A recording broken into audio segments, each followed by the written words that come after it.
Good luck.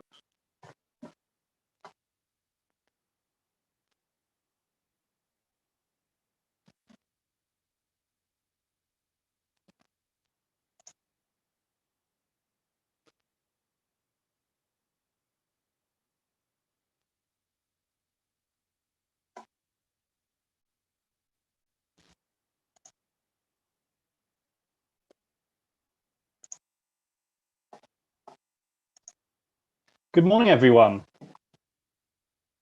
and welcome to the third show and tell of this phase of product development for BoPs, a new back office planning system for local planning authorities that will be used by planners to process planning applications. Firstly, as you may have noticed, we are streaming live and direct from our new BoPs YouTube channel. So click subscribe down below and we'll keep you updated on what we do. Secondly, we need to advise you that this show and tell is being recorded and will be available on this channel in due course alongside all of our other previous show and tells. My name is Tom Buttrick and I'm here today with Pete Forrest, and we are the two product owners for BoPs here at Southwark Council, where we are working with our partner boroughs, hi guys, and our delivery partners Unboxed to develop BoPs. Next slide, please.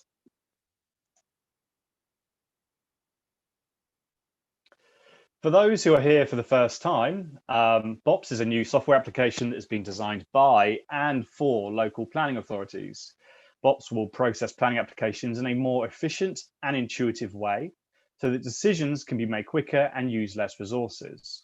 So ultimately, applicants who apply for planning permission can extend their homes and develop their businesses sooner. BoPs is a key part of the new digital planning revolution.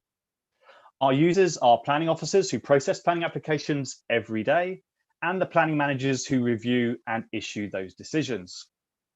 So if you're a planner or a planning manager, we are building BoPs for you, and we are testing the features and functions with your colleagues. So if you want to get involved, get in touch. Next slide, please. So we're now halfway through this phase of development, and our current objectives remain taking the BoPs MVP through to public beta testing, where we will process live lawful development applications that are submitted through our sister project, the Reducing Invalid Planning Application tool. Hi guys, we're getting close to going live on this, so watch this space. The second objective is developing functionality and features for processing household planning applications, and we're going to be showing you some of those today. Next slide, please. If you have any questions about what we show today or about the tool, do click on the link in the description below and add your question, and we'll answer those at the end of the presentation. So thank you. On with the show and tell. Next slide, please. Pete, let me hand over to you to take over. Cheers, Tom. So next slide, please, Melissa. The theme for the last sprint has been continuing work on validation. We're still very much focused on receiving an application through Ripper and being able to fully validate it within BoPs before taking any further steps. So if that included uploading it into Uniform as well as parallel work in BoPs, it means that the whole thing is validated first before moving on. The main work around that has been around uploading a replacement file, and we'll have a little look at that in a short while, and uploading new files, and that's an ongoing piece of work. We've had the approval from Finance at Southwark around GovPay integration, and we're now waiting for GovPay to make our account live, which is really exciting for us. End-to-end testing has been an awful lot of that around the minimum viable product for lawful development certificates, and all of that is in preparation for our live public beta testing. We've been looking a lot around displaying planning history so that we're able to see whether or not a free grow is permissible and whether or not Article 4s apply to the case. And we've got a bit more work to do around that, so that's still ongoing. We're preparing for our next BoPs board meeting, and the main thrust of the research, user research, has been around considerations, and there's been a big workshop that you're going to hear more about in a short while. But what are considerations? Let's have a look at that. So Melissa, next slide, please. So we've used the term considerations, but you could equally call them issues or topics that a case officer considers in determining an application. So up until recently, the BoPs tool has been very much focused around tracking the progress of a project, the milestones that are reached as time goes by and the work is done. So it's valid. Its public consultation has begun. Consultees have responded and that sort of thing. It's been very good at tracking that. But now we're looking at the idea or the concept of tracking considerations, things like amenity, things like transport, as they move from being, significantly negative through changes to the application to not being an issue any longer. So that's been the lion's share of the research work, and we're going to hear much more about that now. So Ali, if I can hand over to you, please, and tell us about the considerations workshop. Great, thank you, Peter. So next slide, please, Melissa. So during this sprint, we've been doing a workshop with planning officers from Lambeth and Buckinghamshire, really looking at this idea of like how we might apply considerations to full householder applications. During the workshop, we looked at kind of like what is the current experience of working as a planning officer and how we might kind of improve that experience with a tool like BoPs. So within the workshop, we looked at how we could use considerations to kind of like add value. So considerations are currently, in current systems, we look at considerations in writing on a report. So that means that we're then losing this data in a PDF. But with BoPs, we can then add a consideration as an individual point to a planning application, which means that we can then have kind of like better metadata on an application, which means that when planning officers are searching for similar cases, we can see that an application might be on a similar road and might have similar considerations apply, which means that they can like bring in the learnings from that application and apply it to similar applications. As well as that, we can then embed the policy and guidance per consideration. So if you had the amenity or the transport, we'd then be able to add the policy and guidance to that specific consideration. So it means that then planning officers don't have to go and search from other websites looking at kind of like national and then also local guidance. So really embedding that in the tool will also like speed up the planning officers processing ability. I'm now going to pass over to Tom, who's going to talk a bit more about the design work that we've done out of this workshop. Thanks, Sally. If we could have the next slide, please. So I'm Tom, and I'm also a designer and researcher along with Ali working on this project.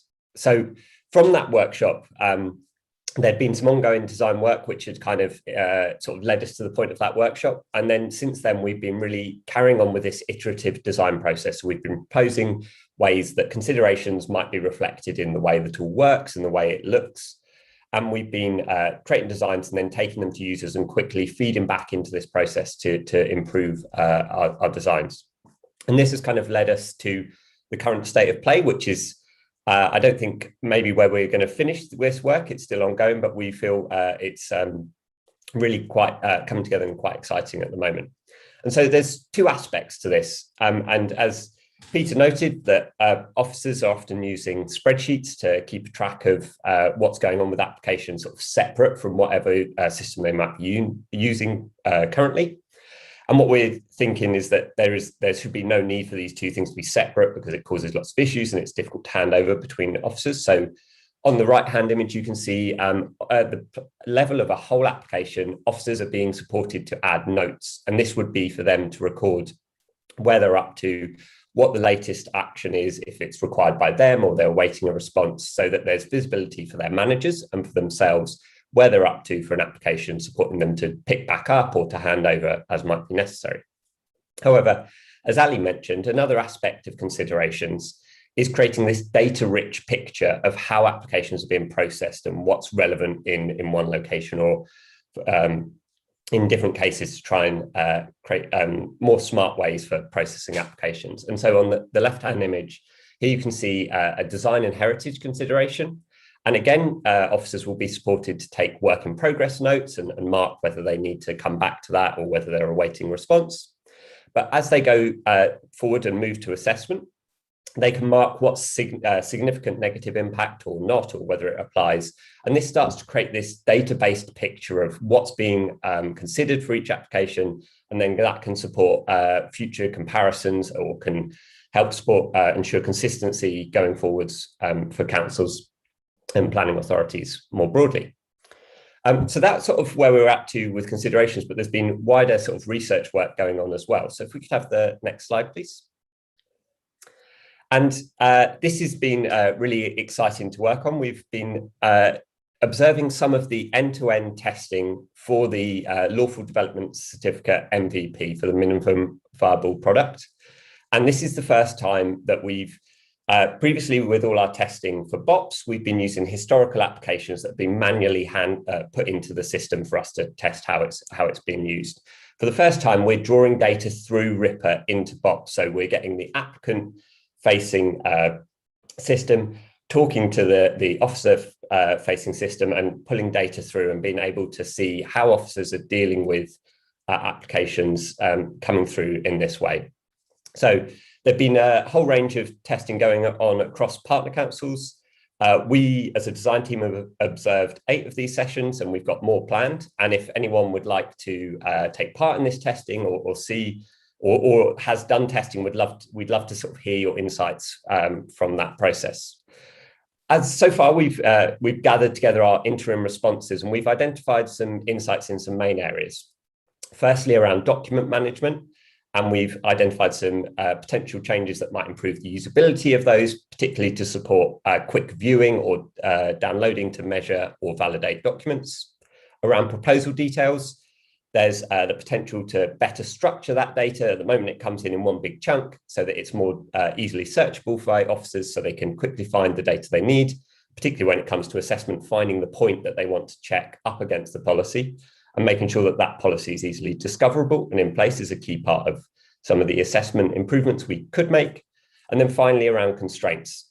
Constraints are often being handed to us by RIPA, but making sure that the officer can understand what they mean and what might be missing or what might need to be added in that area is sort of another issue that's been raised.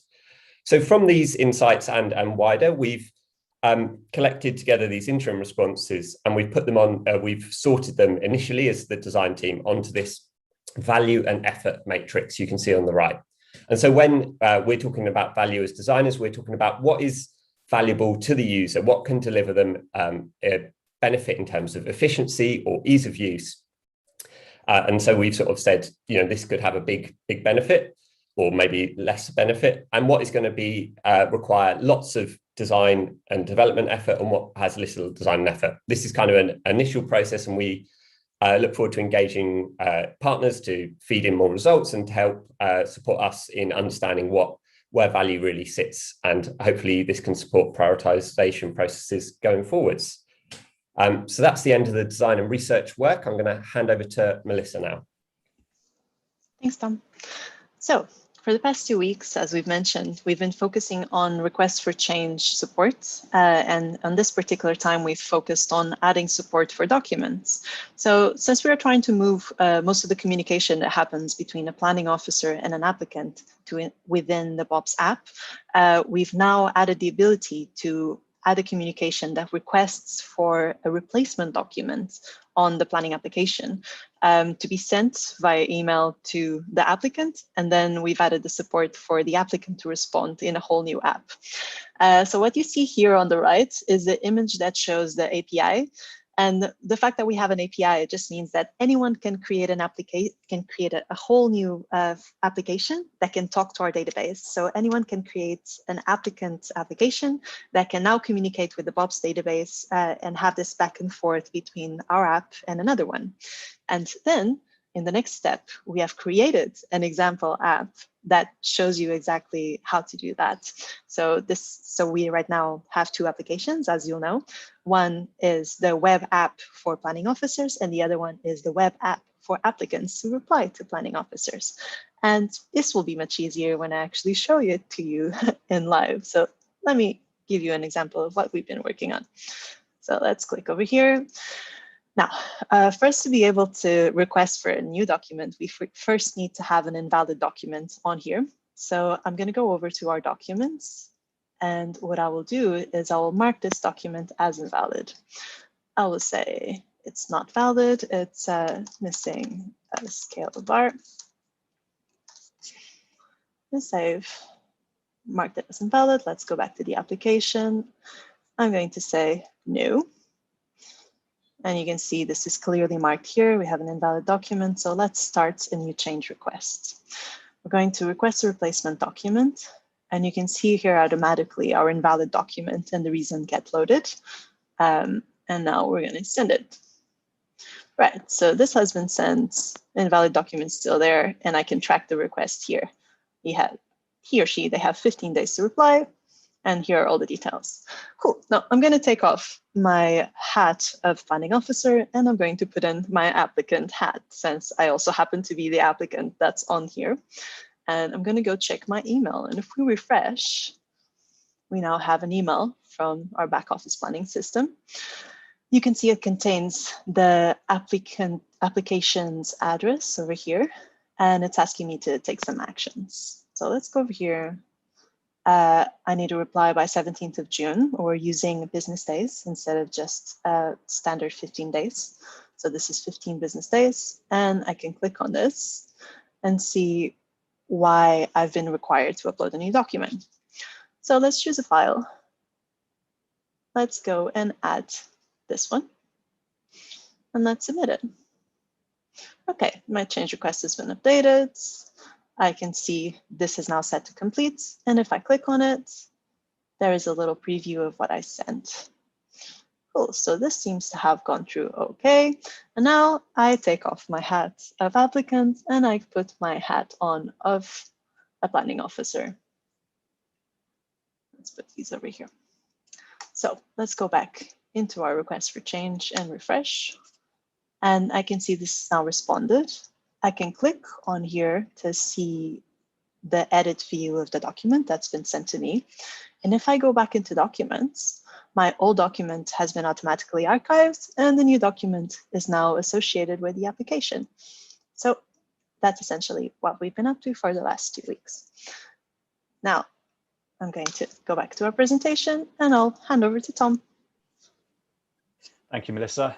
It's great to see it. Thank you for the demo there. It's as an officer who's processed many planning applications before, being able to take that process out of Outlook, all those emails we send to applicants, and then put it into the system, and so you can automatically then revalidate the application, is a real big step. So thanks to the team for developing that functionality. So what's next in terms of the sprint moving forward? Again, we're kind of continuing the theme of change requests and getting ready for the public beta testing of the Lawful Development Certificate MVP. As Pete noted earlier on in the presentation, we've got a BoPs board meeting where we're going to be looking at the next steps for the tool. We've also been working on the detailed user guide for the MVP and getting ready to receive payments for planning applications. And looking at using Power BI as a local planning authority to pick up the data within the database, so we can clearly show information around the number of planning applications that we have, etc.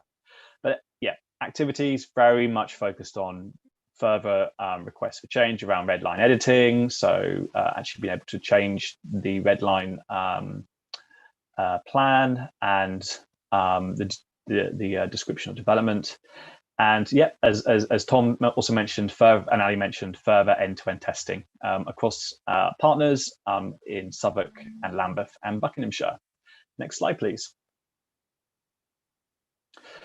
So if you're watching and you want to get involved, if you'd like a demo or you want to get involved in testing, get in touch. We want to speak to as many planners and planning teams as possible. Our details are on the screen there. So yeah, we look forward to hearing from you. Next slide, please. So thank you. That's the end of today's presentation. I'd like to thank the development team and all of our partners, and specifically all of the planning officers who were involved in the end-to-end testing and will be in the future. Your input is vital to make BoPs a success, and so thank you for your time. We know you have long caseloads, so hopefully this is an exciting change to that, and you can see where the tool is going. So let's see if there are any questions. I'm just going to jump over to Freya here. Freya, are you there? And can we see if there's any questions on the Slido? For those, if you want to quickly add a question, use the link below in the description on the YouTube stream and pop your questions in there. Over to you, Freya. Thanks, Tom. So we have had 3 questions come through, so thank you to the people that sent those through to us on the Slido. So the first question is, will BoPs be able to change the red line plans if they are incorrectly submitted? I'll take that one first, if you like. Yes, so BoPs, when we say will BoPs be able to change, yes, the case officer will be able to review the red line plan, or I should say the red line that's been submitted through RIPA, the Reducing Invalid Planning Application tool, and then make an amendment and then send that back to the applicant to confirm. Now that's something we've started building, and we'll be picking that up in the next sprint. So watch this space on that, and yeah, we'll show you that as soon as we can. Great. And then question number 2 is, will BoPs hold any gazetteer information?